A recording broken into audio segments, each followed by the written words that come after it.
안녕하세요. 현쌤 어른학교 현쌤입니다. 네, 지난 영상까지 가깝고도 먼 그 이름, 대출에 대해서 알아보았는데요.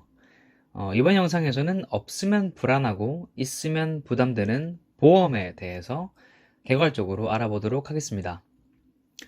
그 전에 좋아요와 구독하기 잊지 말고 많이 눌러주세요. 자, 이제 월급을 벌기 시작한 여러분들에게 다소 곤란한 연락이 오는 경우가 있습니다. 바로 보험 영업을 하는 지인의 연락인데요.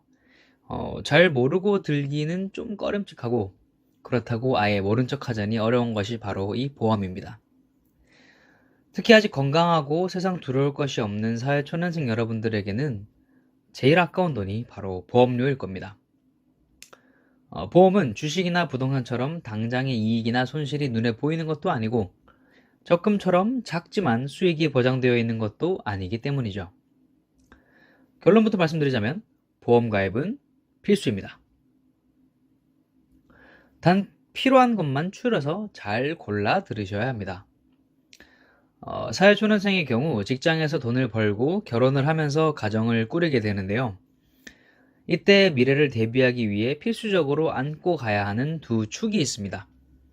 한 가지는 과감한 투자, 다른 한 가지는 보험입니다. 과감한 투자에 대해서는 차차 알아보도록 하고 보험에 대해 말하자면 보험 가입은 인생을 큰 집을 짓는 것에 비유했을 때 그 어떤 풍파에도 집을 튼튼히 지켜줄 크고 강한 대들보를 만들어 두는 것이라고 할 수 있습니다.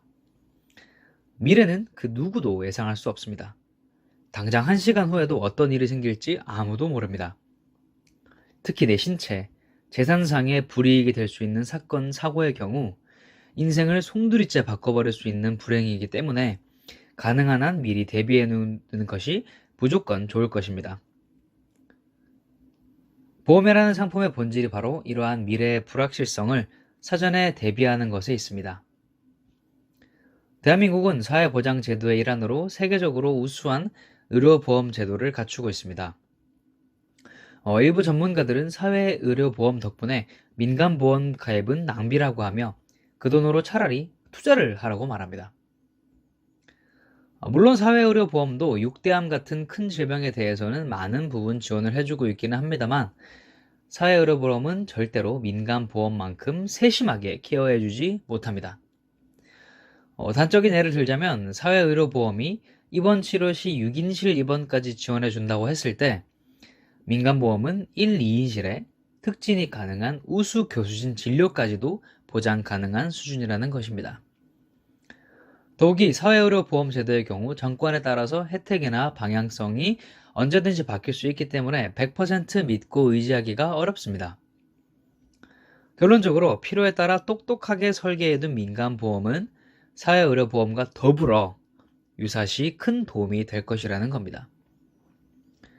보험은 반드시 꼭 내게 필요한 항목을 보장받을 수 있도록 잘 골라서 들으셔야 하며 내가 가입한 보험이 보장하는 범위와 정도를 확실하게 알고 계셔야 추후 사고 발생 시에도 똑똑하게 몫을 잘 챙겨가실 수 있습니다. 일례로 현대인의 흔하디한 질병인 거북목 치료에도 비용 지원이 가능한 실손보험 상품이 있고 아닌 상품이 있습니다. 돈가옹상이라고 이왕이면 많은 범위를 보장하는 보험을 합리적인 가격에 들어놓는 것이 당연히 좋겠죠. 가장 많이들 가입하시는 실손보험에 대해서 조금 더 상세하게 들어가 보겠습니다. 혹시 실손보험 특약 중 후유장애 지급률 보장이라는 것이 뭔지 알고 계신가요? 간단히 말씀드리면 사고 발생 후 치료를 모두 마쳐 일정 기간이 지났음에도 신체 기능이 정상으로 돌아오지 못하는 경우 이를 후유장애라고 하는데 이에 대한 보험금을 지급하겠다는 보장을 말합니다. 이를테면 사고로 인해 한쪽 귀의 청력을 잃었을 때 장애가 남았다고 하고 특약 계약금의 일정 비율을 보험금으로 지급하는 것입니다. 이러한 각종 장애에 대해서 장애 분류표를 만들어 놓고 항목에 따라 비율을 달리 선정해 놓았습니다. 심지어 골절의 경우 엑스레이상의 변형 각도에 따라서 지급률이 결정됩니다.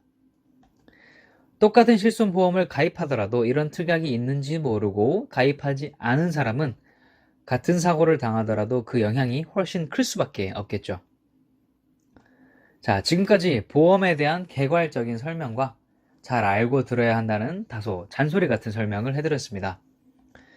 보험의 필요성과 기초적인 보험 공부를 왜 해야 하는지 충분히 느끼셨으리라 믿고, 다음 영상에서 본격적으로 대표적인 보험의 종류와 팁들을 알려드리도록 하겠습니다. 그럼 이번 영상에서도 궁금한 점이나 어른학교가 다뤄주었으면 좋겠다 하는 내용이 있으신 분들은 댓글이나 오픈 카톡방에 들어오셔서 문의해 주시면 감사하겠습니다. 주소는 이렇게 되고요. 입장 비밀번호는 첫 영상 업로드 날짜인 190328입니다. 구독하기와 좋아요 많이 많이 눌러주시고요. 다음 영상에서 만나요.